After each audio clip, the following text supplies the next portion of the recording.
What's up, guys? Welcome back to Sit Down with Sid Podcast. This is episode number 28, and I have a good friend with me, Wayne Alperti, and we're going to talk about today anabolic steroids in bodybuilding, which is a topic that's not spoken about, openly in public or on such channels. So that being said, Wayne, thanks so much for joining me again. It's always a pleasure to have you here. Thanks, Sid.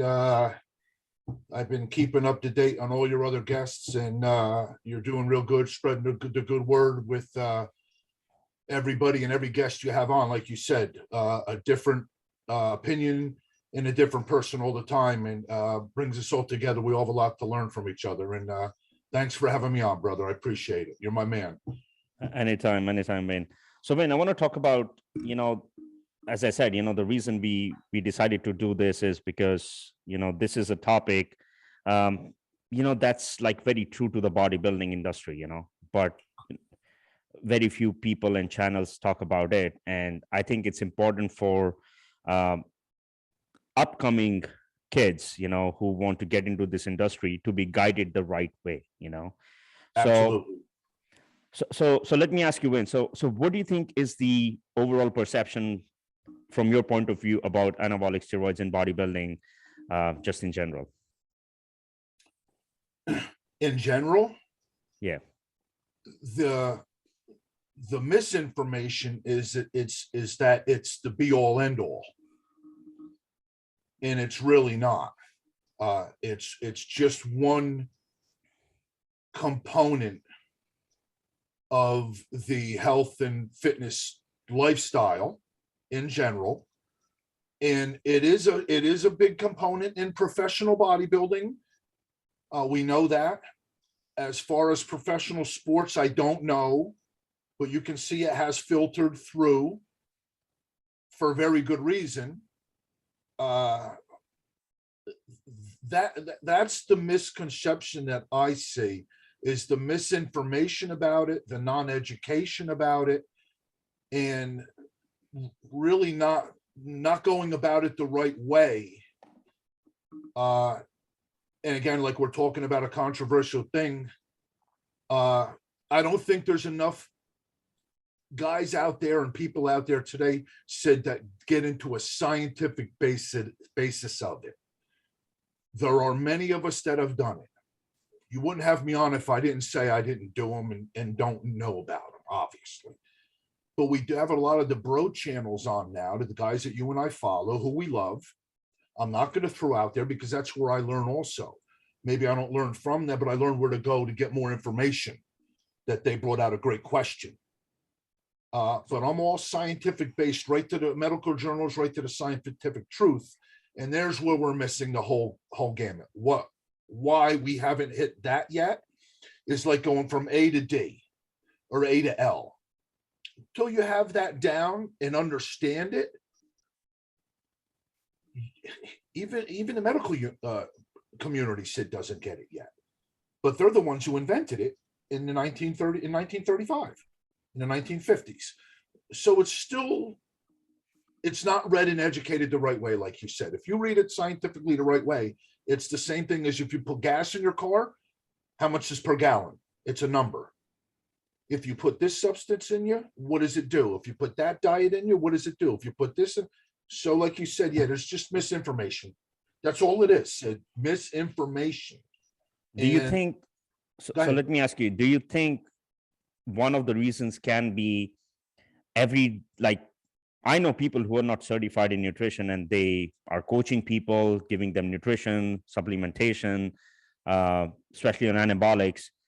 And the saddest part is that everyone believes them. Like, they're not certified. They're not, as I said, I personally feel that can be the reason. What do you think? One reason, Sid. The biggest reason, yes. Yes. But what's happening, isn't it? Like we have talked there are so many more people involved that want to get in shape. Mm-hmm. So there's so many more people, like you said, exploiting it. Quick example. I saw on TV today, I'm not going to say, You got the commercial, the guy's jumping around, motivating everybody, best trainer in the world. You look behind him, everybody's in shape. Okay.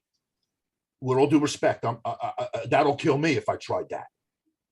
And I'm in shape. You see what I'm saying? So it's a misled information, not how to get from A to B to C to D. Yes, absolutely. So let me ask you, Wayne. So I'm gonna get into the topic now. So, for example, if a 20-year-old kid or a 19-year-old kid wants to get into this industry, and of course, it's not recommended to use enhancing drugs at that age. But for, say, anyone starting at 23, 24, what do you think are the few basic components that are safe and should be taken by these people to gain muscle, strength, etc.? First, what they should do, obviously, is get to an avenue of information they trust. Correct, Sid? Okay. Then you got your basics. I want to do a performance enhancing drug. I want to do a steroid. Let me look up what steroids there are. Testosterones, right? Testosterone's in the body. The male body produces it through its 3 glands in your lower body, and your testicles, your prostate, and all of that stuff. We can get into all of that if you want, but that's what makes your semen, your testicles make your testosterone, which over time it depletes itself. With a young kid, does he really need it? No. Are they there? Yes. Testosterone cypionate, enanthate, propionate, sustenine, the combinations, whatever other new ones they come out with.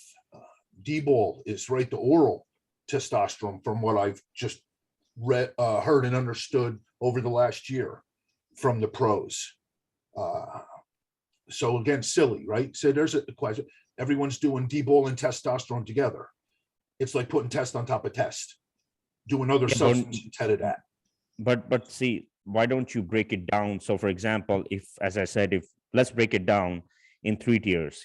Let's do beginner cycle, let's do intermediate cycle, and let's do advanced cycle. So, of course, who is starting? So once again, give the basic components that the beginner should do and why, and then we will go to intermediate, and then we'll go to advanced. Someone who has already done it for a couple of years. So let's start. As you said, testosterone is the base, right? Base. It's the base. Base. Whatever one you're going to do, long-lasting enanthate, quick-acting cypionate, real quick-acting propionate, moderate here, there, everywhere, sustenance. Every 7 days, right, Sid? A CC, 10 to 12 weeks. See what happens then. And that's all you should take. And do they need to take something else, or you would just recommend just a shot of test every 7 to 10 days? That's all I would do. A basic beginner, if I had it to do over again, and that's probably what I did. Can't remember 25 years ago. Yes, but I remember I was coached by Mr. America, professional football coach, trainer,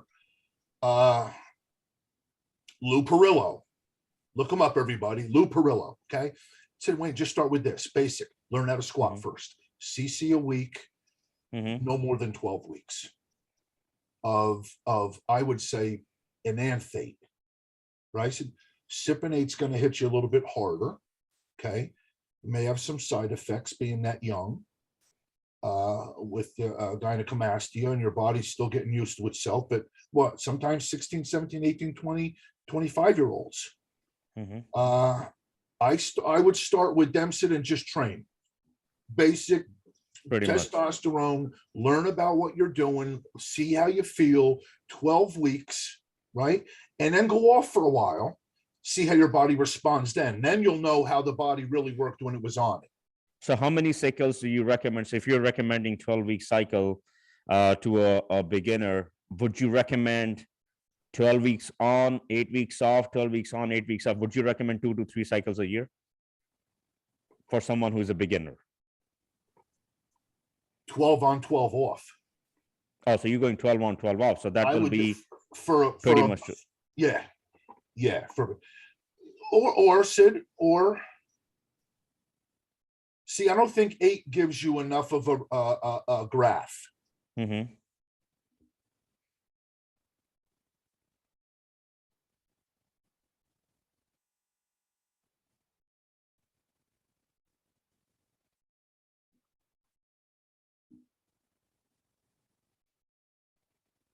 Cypionate, yeah. Enanthate, yeah. Sorry, Propionate. we lost you there. So let's go back. So you said uh, you were talking about something about 8 weeks. The reason I mentioned 8 weeks is, correct me if I'm wrong, usually a test, cyponate or enanthate, takes 8 weeks to clear the receptors of the body. Correct me if I'm wrong.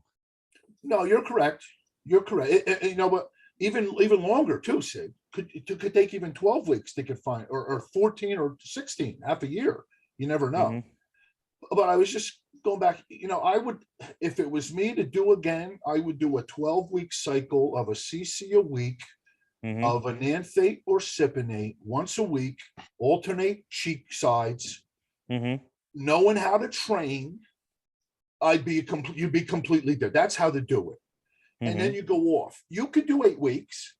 You could do an 8-week with a cypionate, because it'll hit a little bit, or sustanon. I like a 12-week with an enanthate. It's much more mild on you.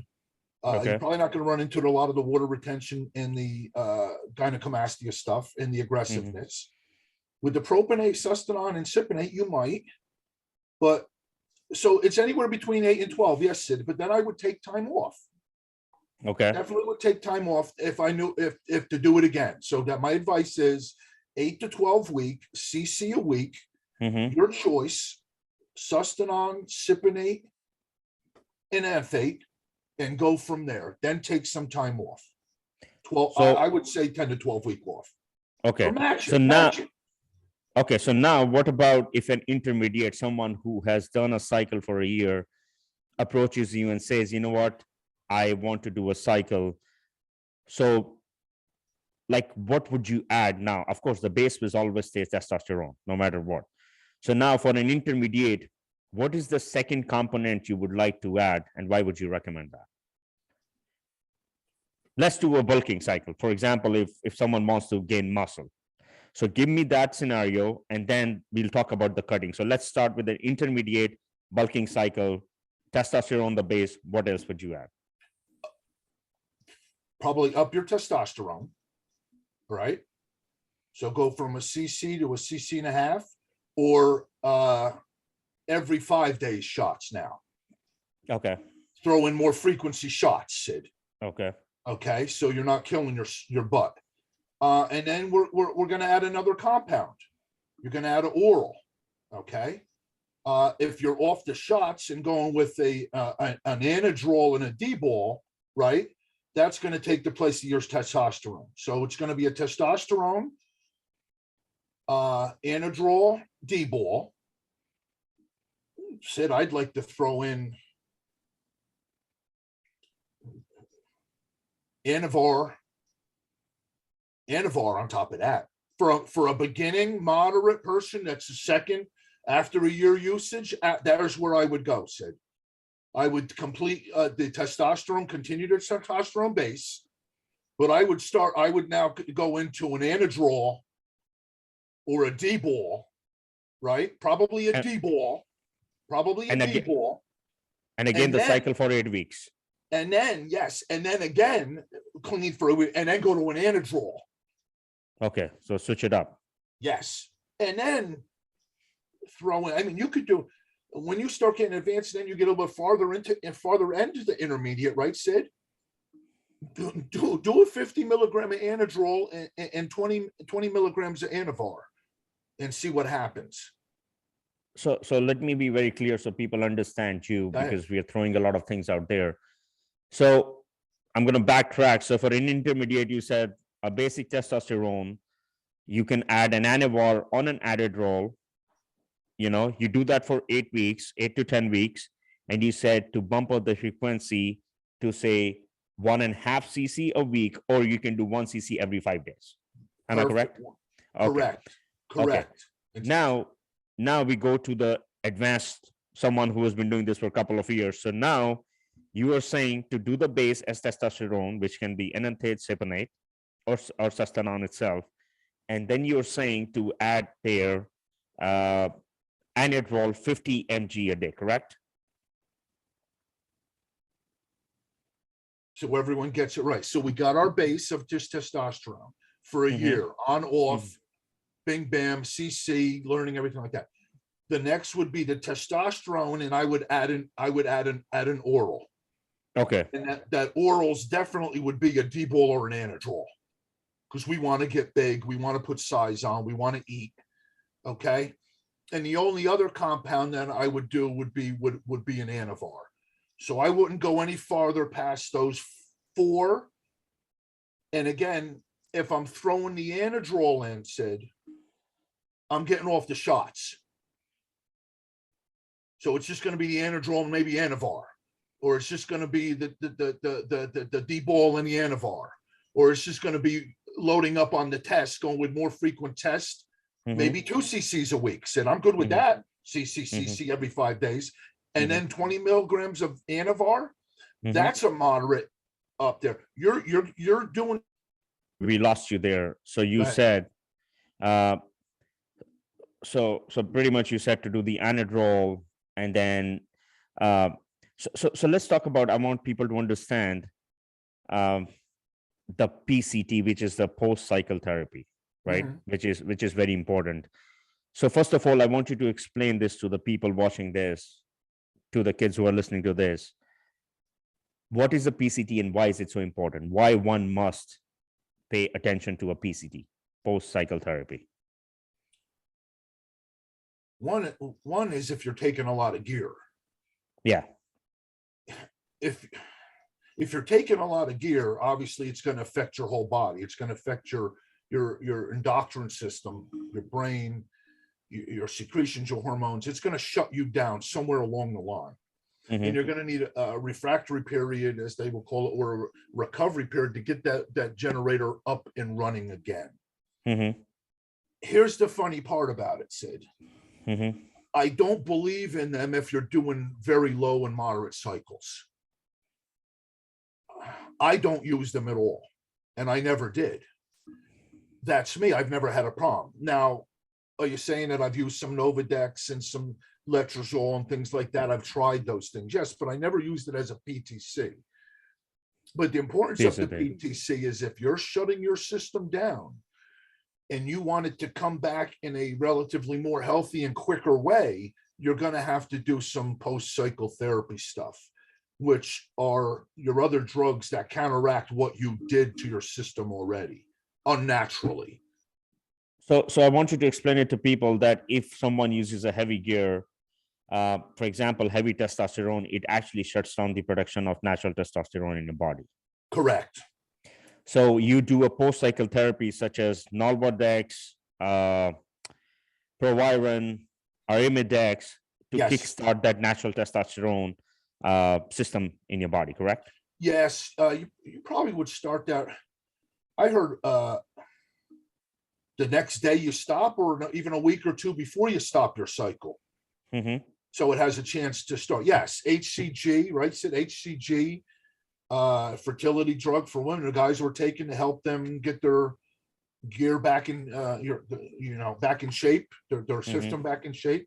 Yes, even myself, unless you're really going at it, a lot of testosterone, a lot of everything, and then all of a sudden go cold turkey. You go, if you're on a lot of gear and go cold turkey, you're definitely going to need help. Not only down there, you're going to need help here. But something low, Sid, 20, a shot of a CC and ethanate a week for 12 weeks, you should be able to rebound from that pretty quickly. Even an 18-year-old, if he did that, I think there should be no problem. If he did 20 milligrams of D-bol, I don't think there would be a problem, Sid. I think they would be aggressive. Yes, but I don't think the PTC's probably more aligned for me and you if we really needed it, because it does, like you said, it will, and the benefit is it will help your system regenerate itself from the damage and help recover that you have done to it, and you have done damage. Yes. Does that make sense? Is that the answer you wanted? So, No, pretty much. I want people to understand what is PCT and why one must do it, because a lot of times, you know, it's a very important component of a anabolic cycle. You know, people think that just doing a cycle for 8 to 10 weeks is the main cycle, but the Yeah. PCT is as important as doing a cycle, because once again, you want to counter effect the negative effects of an anabolic cycle on your body, right? the estrogen levels, the Yes. DHT, absolutely. The testosterone shutting itself completely down, how to get it to turn its back on self on and work with the other two vessels to create your semen. You're absolutely. So yeah, that's the important end of it. But it will generate itself over time if you don't abuse the Okay. steroid The gear. altogether. But when you do, and your system's not going to work right, the same as if doing a heavy cycle, you better be on blood pressure medication too. You got to have a counterbalance. Yes, Sid, absolutely. So it's for some, it's recommended. Maybe 10% of us, like myself, don't need it and don't do it. But you know, I have, and it's worked. It's helped. And that's the really thing, is it gets your system back from the damage you've done, because you basically shutting yourself down. Okay, so I just, before we move on to the psychological effects of anabolics, you know, I want us to recap one more time for people so they understand, because our connection was breaking. Okay. So we started with we broke down into beginner, intermediate, and advanced.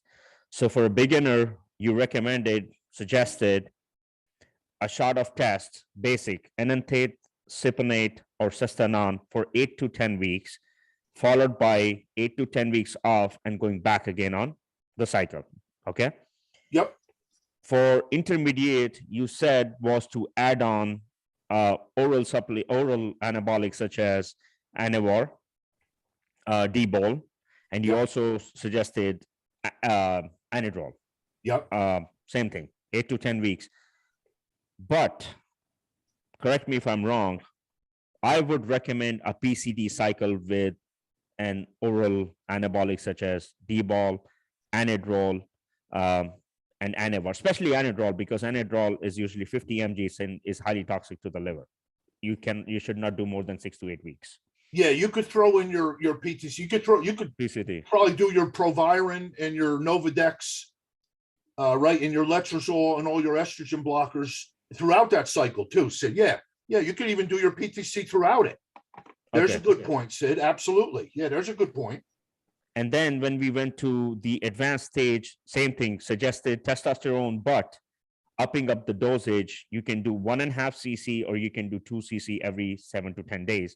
So, and then you're saying, once again, add in Anadrol. We didn't talk about Dacodurabolin, which is one of the most, I would say, used substances.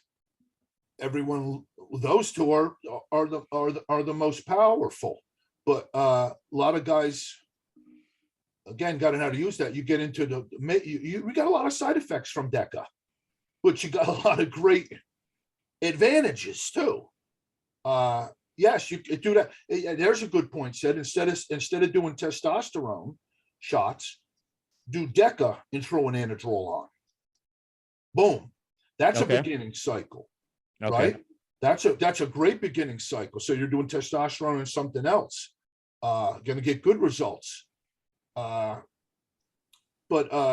Deca's you know what too, Sid? With the Deca, not to get in, I think Deca's almost in a whole class by itself, because that's the drug that they made for the prisoners of war when they came back. Mm-hmm. They gave our prisoners of wars overseas a cc or more of Deca in testosterone, whatever base it was, per week. Mm-hmm. And they became eating food again because they were emaciated from fighting our wars. Yes, Deca was the one. One of Deca was the biggest one. So, but it's kind of forgotten, hasn't it, Sid? We didn't forget it, but everything now is, what is it? Testosterone. What we wanted to talk basic testosterone.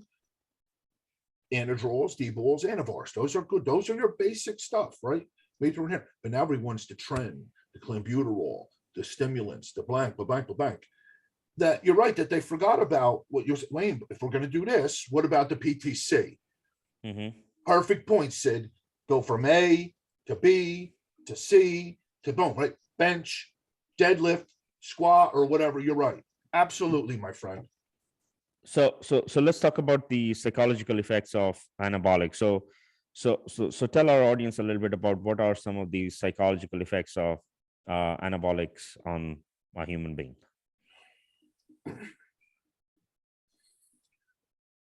Based my experience and from my observation, I got to judge and I got to give myself an opinion too. Sure. Based on me, my experience, too, how it affects me, you're more intense, you're more aggressive, Mm-hmm. You're more emotional. Mm-hmm. If you're spiritual, like I am, you're more emotional. So I had to learn coping mechanisms.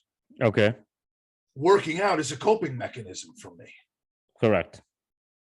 So I now understand more psychology that there's nothing really wrong here. That's how I'm releasing myself. Okay. Okay. In that aspect. Other aspects, you get someone who can't get that balanced yet. I'm fortunate and blessed that they're going to get road rage. It's going to amp up their condition that they already have in them. They're already pissed off at something. They may be. They may have a bad day. They're 285 pounds and something went wrong. I mean, unless you're balanced here, which means emotionally, spiritually, financially, relationship, job, whatever, you go into a drug, you're going to have something psychologically go wrong with you. Okay. Yeah, but don't they say that's what they do? They kind of move your chemicals around, and that's why.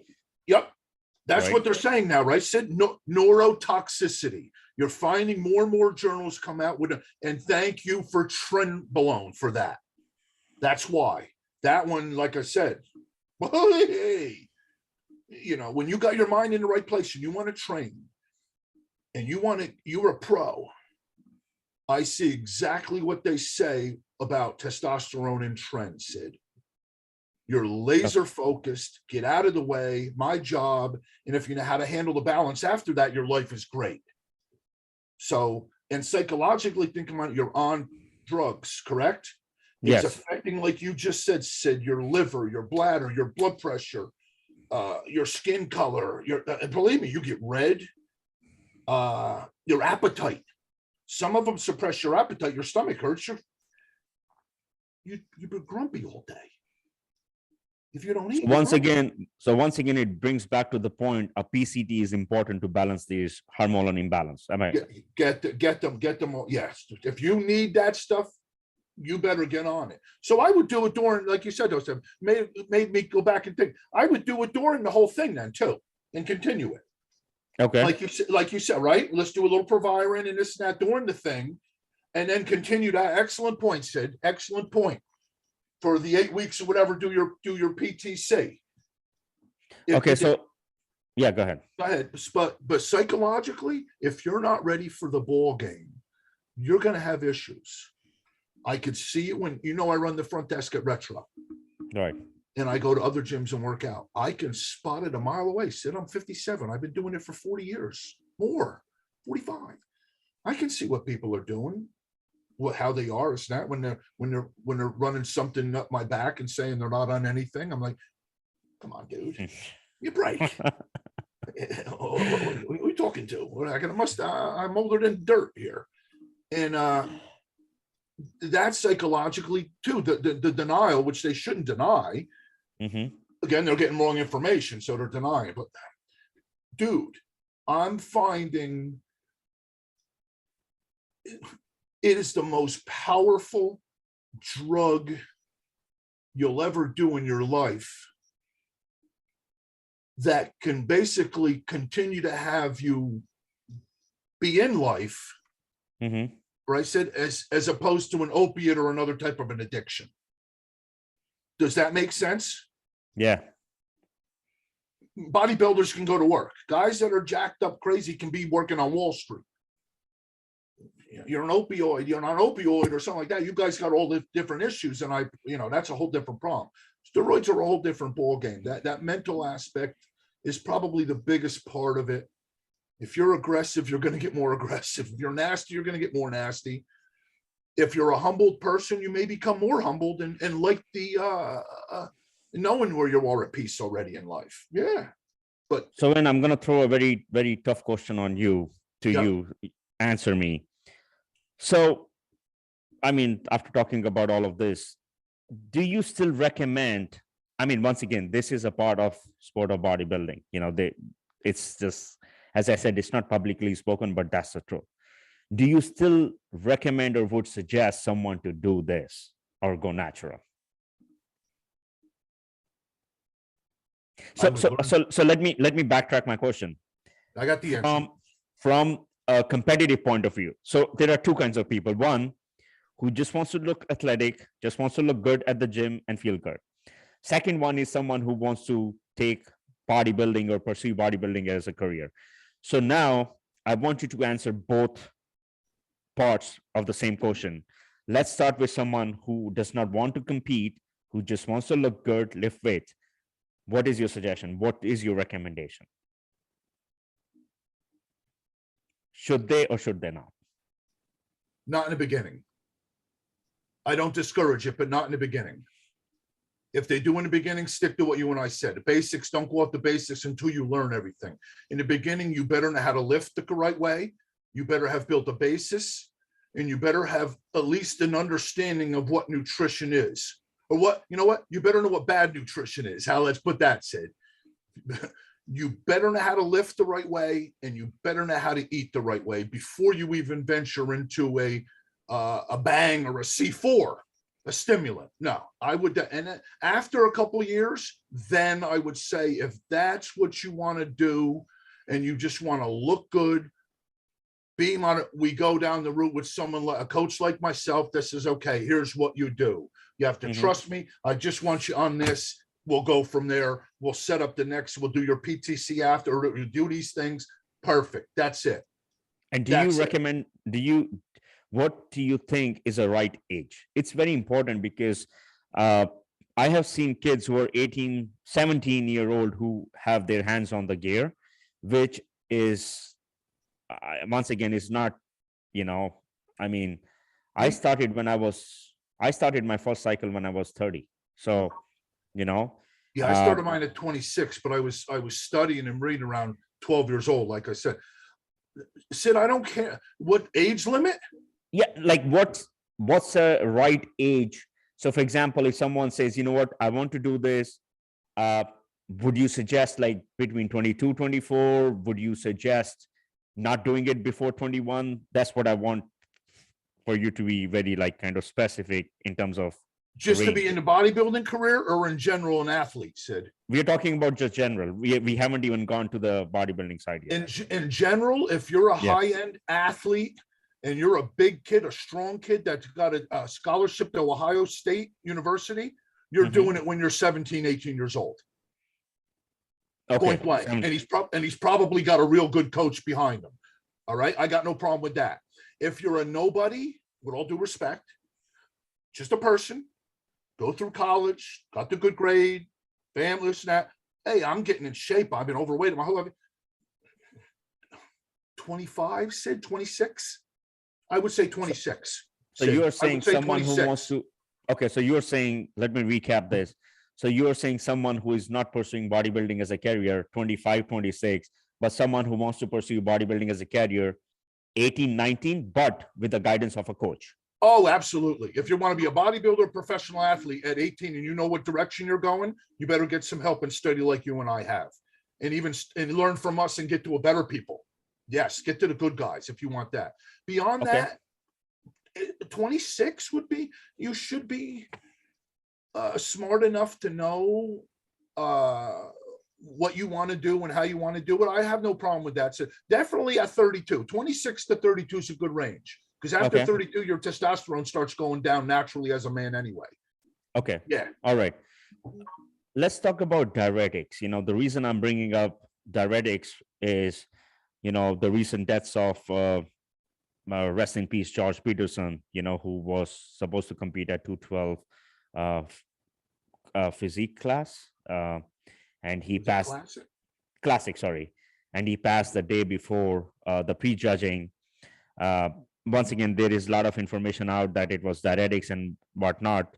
But once again, nothing is confirmed. So I just want to make sure we are just talking based on the information we have, listening from some trusted resources that we follow. So diuretics. Now, do you think diuretics are very dangerous and one should absolutely be administered while taking a diuretic? They're absolutely dangerous. Mm-hmm. They're more dangerous to bodybuilders than anything. They're abused. They're not used the right way. Abused. And it obviously has to have some type of link to why some of the bodybuilders are passing away and have passed away, Sid. That being said, I don't think it is the complete picture. Whether they had underlying conditions, whether they're too big, a 300-pound man, your heart's going to grow. That left ventricle is a muscle. It's going to grow big. All of the stimulants, right? The diuretic, the stimulants, that should, those things do bother me the most because you don't need them. You're right. You don't need them. Now, you're a professional. I don't know enough what some of the pro coaches, even that you and I know, that some of the guys, that we would suggest, the ones that the gyms you frequent and the guys I know, obviously they know about them, the insulin, all of that. Diuretics you don't need it unless you're a professional bodybuilder, and they have even now overdone it a little bit because diuretics, from what I understand, the correct ones, Sid, and if you know that, if you have to take it for more than a day and it didn't do its job, you didn't do your job with your nutrition and you're trying to catch up. It's like drinking a 6-pack when you're already drunk after a beer. Okay. You're doomed. Does that make sense? That's what if something went wrong over the last 2 weeks, that you're going to take a diuretic, high dosages for 8 days before a show. They're not made for that. Especially in bodybuilding, when you got 2% body fat, you're asking for death. Yes, they're misused, they're abused, they don't need them. Now you go to have everyone taking them. Sid, why it drives me crazy? It's in C4, it's in Broken Arrow, it's in all these stimulant drinks that I sell at Retro Fitness that everybody comes in for. Really? I try to educate them. Do you realize that C4 has 3 cups of coffee in it or more? Yeah. Broken Arrow has 5, I think. 400 milligrams. And then there's 4 other stimulants in it that open up the blood and make me go like this, right? Now on a ton of gear, which you don't know what you're doing, and you're 18 years old and your head's not right. You in trouble. Right. That's deadly. Now, if it's killing pros, and we don't know whether it is, Sid, George Peterson's autopsy report, Sid, on RX Muscle, giving them a plug for everyone that's really interested in what I'm saying. RX Muscle, Dave, go to him and read the report, and you can get the report. The man was the healthiest guy you ever met. They found nothing wrong, Sid. How'd he die? Aneurysm, correct? Something like that. The culmination. Or did someone miss something and he had an embolism and a heart attack, which they're thinking now. Sid, his blood, his liver, his testosterone, his free testosterone, everything was beautiful. The kidney, the creatine. So Dave Palumbo's out there false. No, he's not. That's what they said. So again, They found no stimulants in him, Sid. But we know what they do. They are deadly. Oh, I stay away from them. Yeah, you're silly. If you need a stimulant, unless you're a professional, and you're going up for $400,000 on Olympia stage, you're silly for doing it. Back to what we were saying. Unless you're going to be a pro, you're silly for doing big stacks. Do the little things like I was talking about today. One here, one there, take weeks off, add this, add that. You'll live a healthy life, eat right, do your PTCs. Yes, if you feel something wrong, get help. You'll have no issues, but be right. Got it. So the stimulants are worse than, yes. So the stimulants are worse than the steroids. They come in, Sid, they loading up Jack 3D, extend BCAAs, branched chain amino acids over here with another stimulant, a fat burner in it, and I'm making it, and I'm selling it for $8.50, making my boss money. And I know if I drank that thing, my heart would explode. Yeah, but we don't want to talk about that because now you're getting into the supplement industry, and we don't want to accuse anyone. So I don't want to include this. Okay. Our conversation was diuretics. We don't want to talk about coffee stimulants. We're talking about diuretics itself, which you mentioned, is very dangerous. So I want to stay to the topic and not get into we don't want any issues with any supplement companies because we don't, as I said, we don't want to put any claims that is not true or true because we don't have the scientific study on that, right? So last question I want to ask you is the importance of blood work. This is the last topic I want to discuss. How often do you recommend one should do it, and why do these kids or these athletes ignore it? They don't want it. It's not on their mind, Sid. When you're a young man, it's not on your mind. You're invincible. You feel good. Why would I think there's something wrong with my artery or my heart? Mm-hmm. Why would I think my blood's getting thicker from all the red blood cells and the thickening of the steroids? Why would I think that if I'm eating Burger King and I'm getting bigger and I feel great and I'm squatting 500 pounds? So to them, it's not necessary. Mm-hmm. To do it the right way is, as a young man, have a blood test every year. Go to your doctor and get a quick little physical every year. It's just a blood test. And you go from there. As you hit 30, we start getting other things. As you hit 40, you start getting into other things. I get mine done twice a year. Mm-hmm. If I need it farther, I do that. I actually got my colonoscopy lined up for another month and a half. I had my eyes done last year. I get my teeth done at least twice a year. That's an indicator. So blood work is going to give you a good baseline on where your numbers are, and if they start jumping around, then you'll really know. Then you'll really know. Younger kids. So you suggest once a year everyone should go? Yeah, whether you are on anything or not on anything, even just an average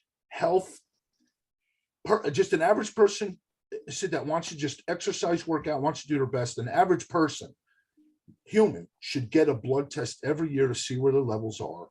Mm-hmm. And then whenever the time dictates to get the colonoscopy, the x-rays for your teeth, the ultrasound on your bladder, your prostate, your thyroid, if you can, you're fortunate enough to have insurance, do those things. And it really goes a long way because then you have baselines and you have a puzzle to put together that's easier if you do get sick and run into a factor genetically that you're predisposed to in your life. Yeah. Big time. Okay. Last thing from your end, if you want to say anything to the kids, to the people who will be watching this podcast, go ahead. I give you the closing statement here. Just like back in the beginning, just like I said, just be conscious of what more than ever, you have to be more conscious of what we're putting into our bodies. Mm-hmm. Just read and study. Like you said, we don't want to throw anybody out there. Mm-hmm. We're all here. We are an industry. We're all in this industry for the health of the industry and the health of people too. We're Right. advocates. We love fitness. That's why we talk things. We talk real. So Mhm. just educate yourself. Mhm. Get to a person that real quick said, here's the best type of coach you want. I would think it would be me. Mhm. Because I'm trying to give you the best advice. And if you walk out my door and pay someone else, that's fine. I just want to let you gave me the opportunity to try to help you, which is a pat on my back that I somehow reached and whatever got us together. Right. So you have to really educate. I wish I did a little bit more education myself.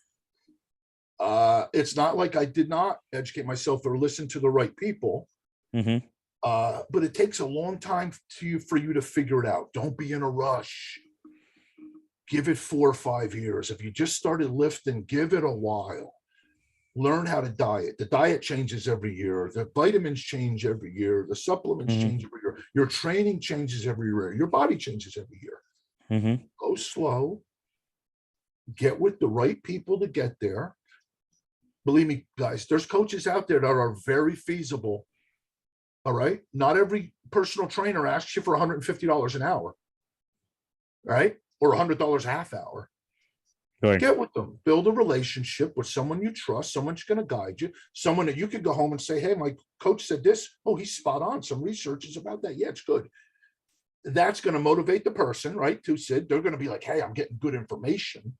So it's really got to get in front of positive people, which is very hard to do, but it is easy to do. If we're finding the wrong people, you could find the right people to help you in your path and your journey. We're out there. We know what we're doing. We know how to train. We love to train. And if we don't know what we're talking about, okay, we'll send you to somebody that really does. That could help you farther than what we can.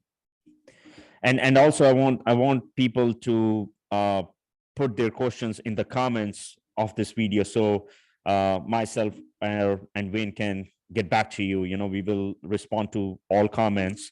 So any questions you have, guys, throw it in the comment section, and once again, myself or Wayne will be responding to them directly on the video. And Wayne, I want to thank you so much for coming and talking about this topic, because this was a very important topic which had to be discussed. And we can also do, if there is more requests from the audience to go like in-depth details of certain components they want to understand, we can do a video about those components in detail, as I said, based on the requests that we get. So let's keep an eye on the comments, and let's post our answers and try to do what we can, for the best and for the good health for everyone else. Absolutely. So one last thing, like to get back, I like Sure. what you said. Listen, I don't know it all. And like you said, Sid said with the comments, if there's something that maybe I confused you on, or you had another question on, get back to us. I will clarify it. I know I get excited, but it's my passion to help. And you don't find that a lot in the industry. You'll have people just, like you said, sometimes just misinformation. So because we went over so many things, right? Yes. Yeah. Love to hear from you guys. This is all we do. This is all I do. That's why Sid got me on. I do this all day. And I just love helping people. So you need the help, reach out to us, and definitely look forward to doing this again with Sid and helping many more of our fitness friends. Thank you so much, man. I appreciate your time, and let's respond to the comments we get. No problem, Sid. You have a great day, buddy. I'll talk to you soon. Train on, buddy. Same to you. Bye-bye. All right, brother. Bye-bye.